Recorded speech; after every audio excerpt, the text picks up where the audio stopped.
Hello, my name is Frank. Welcome back to my YouTube channel. And in this video, we'll be talking about The Buried Giant by Kazuo Ishiguro. On the surface level, this is a very fantasy-esque book. This book has knights, dragons, ogres, just a lot of mystical or fantasy-esque theme stuff. But the more you read into it, those themes, fantasy themes, kind of take a step back. Themes such as love, memories, and forgiveness. Those are the themes that kind of take the forefront of the book. So in this video, I would like to quickly go over the plot summary of this book, and then I'm going to review some of the themes that stuck out to me. And then I'll also kind of go over the writing process of Kazuo Ishiguro during this time. So keep in mind, this book does contain spoilers, so if you don't want to get spoiled, might have to get away, but you can come back later down the line and then just hit the like on this YouTube video. That would be really nice and helpful. Thank you. The story follows an elderly couple, Axl and Beatrice, and they live in the countryside of Britain.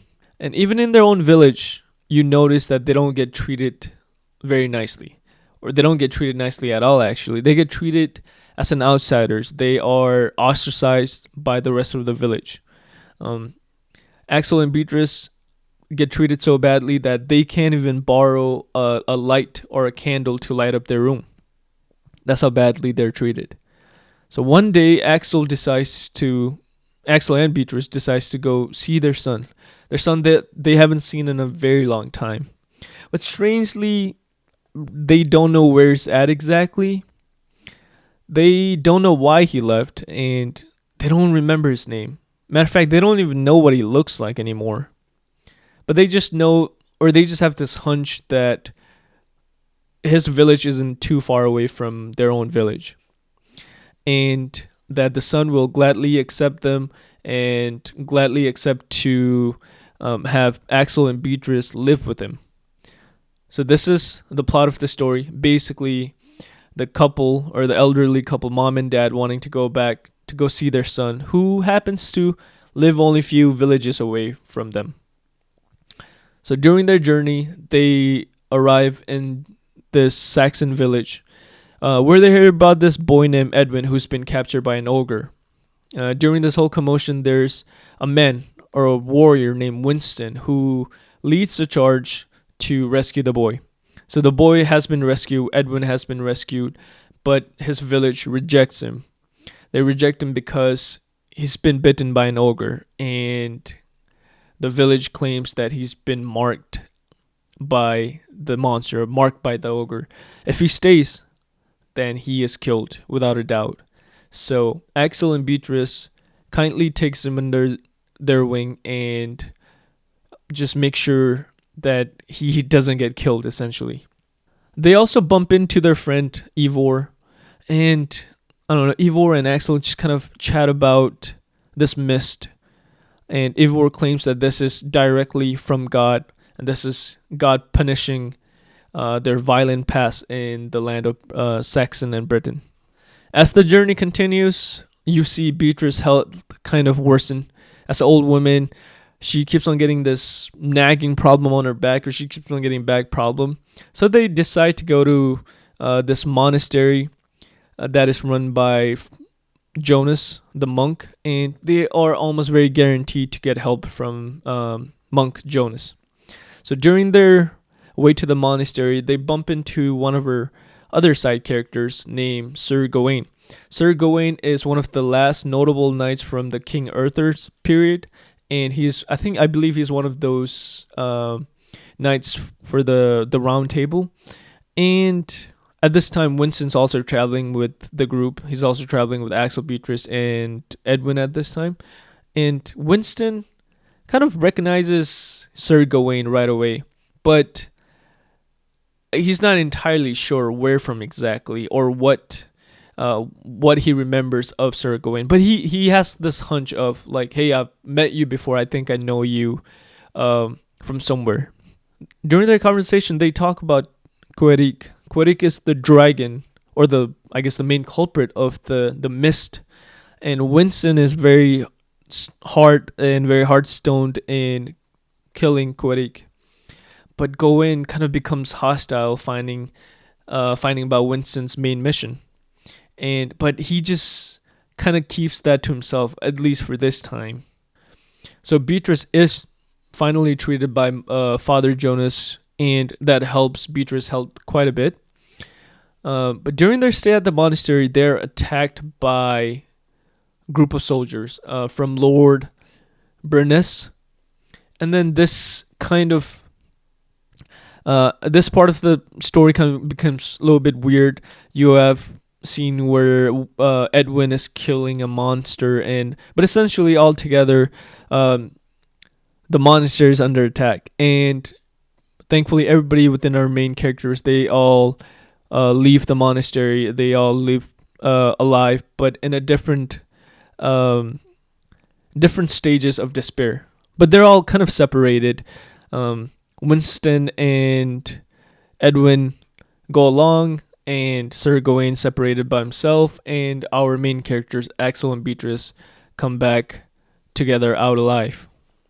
So after this, the memories are gradually coming back to her characters. And one of the memories is when Beatrice is she kind of remembers being left alone at night, at a cold night, and she remembers the affair that Axl was having outside of their marriage. So Axl was cheating on Beatrice. At least that's what it seems like. And Axl and Beatrice, they're kind of on edge, as in they're not entirely sure what kind of memories might be coming back or the truths that might be unfolding, but they're definitely on edge at this moment. And there's a little bit of more character unfolding. We get to see, as the readers, that Axl used to be a peace broker.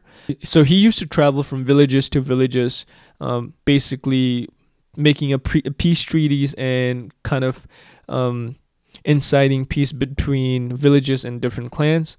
But this all kind of went to south as King Arthur kind of went back on his word and basically betrayed Axl. So meanwhile, Winston takes Edwin under his wing. He's training him to be a soldier. He's training him to be a warrior. And he keeps on, I guess he puts a stamp on Edwin's mind on making sure that he remembers all the horror acts that the Britons had did against the Saxons, and he wants Edwin to kind of take the revenge back also. Eventually, all of our characters, all of their path kind of converges to the mountain where Queric is hiding or dwelling away. When Winston arrives, he sees Sir Gawain already there. And then Sir Gawain and Winston fight over the fate of the dragon Queric. It turns out Sir Gawain's mission was not to kill the dragon Queric, but is more to protect the dragon. Gawain argues that the dragon must live to preserve peace through forgetfulness, while Winston insists she must die so that truth and memory can return. They do, and ultimately Winston kills Gawain, and then he also kills the dragon Queric. The mist lifts up, and memories are coming back to our characters and the rest of the world. It comes the certainty of war and violence. Winston warns Axl and Beatrice to leave before the conflict begins. In the final act, Axl and Beatrice meet a boatman who ferries Soul from one end to another end, basically ferries Soul to the afterlife.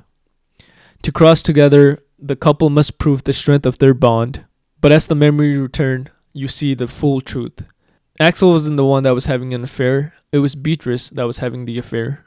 The time when Beatrice remembers her being abandoned by Axl, it was the other way around. It was Axl that was abandoned by Beatrice. And then that affair caused their son to leave the house and never return. And after that, we find out that the son had died of a plague, and the bitterness of Axl, they never ended up visiting the son's grave. This is kind of the sad part, where boatmen can only take one person at a time. And Axl agrees, but he wants Beatrice to go first. And he puts Beatrice down in the boat and tucks her away, makes sure she's comfortable, and then the boatman ferries her to the afterlife. But instead of Axl waiting, he just turns around and then silently walks away. This leaves their fate and the reason very ambiguous at the end. But this is the end of the book.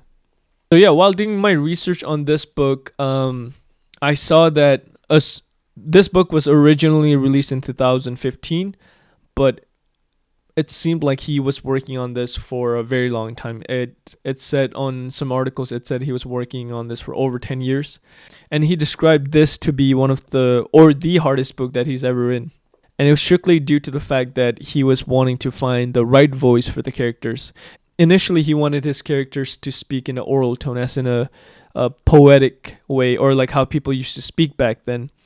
But after his first reader, who happens to be his wife, said that was absolutely terrible, he ended up retracing his steps back and kind of dumbed down his writing or his tone.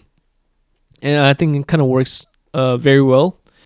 My thoughts on this book. I thought this book was okay to good. For majority of this, I found it to be unmemorable, which I don't say a lot of the time for Ishiguro's writing, but the last 20 pages definitely kind of makes up for it. My favorite part about this book was the relationship between Axl and Beatrice. They seem very real. Small moments like Axl he would never call, or he would never address Beatrice as Beatrice or his wife. He would always address her as her princess. And then he was never denying her request, and also just always kind of making sure that he was comforting her when Beatrice was having some health problems. The pinnacle of this love comes to an end when Axl keeps all the hate and resentment to himself. He knows this is probably the last time he's going to see Beatrice, and instead of resenting her, he makes sure she's comfortable. He makes sure she is safe before he sends her away. And yeah, I guess that's the theme of putting someone above you, or loving someone so much that you would put their needs above your own needs. Some of the things that I didn't like was the voices of the characters. It felt very, I wasn't sure who was talking exactly. A lot of the characters sounded the same. One of the example would be Winston and Edwin. Winston is a seasoned warrior, and Edwin is a little boy who's been orphaned.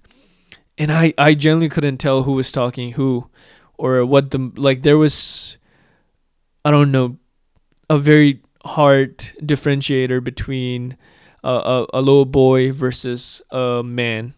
And especially when they leave the monastery of Monk Jonas, I wasn't sure who was going to kill the Querik. Unlike Ishiguro's other work, which focuses on the inner lives of an individual, this novel explores collective memory. In this world, everyone suffers from a shared amnesia. This has both good and bad effects. It's good because war and tension have been forgotten, or at least have been on hold. It's bad because when the memory returns, all those hate and war and conflict also comes back. And I think that's about it for this book. Yeah. Really enjoyed it. I would like to do something else this time though. Thank you.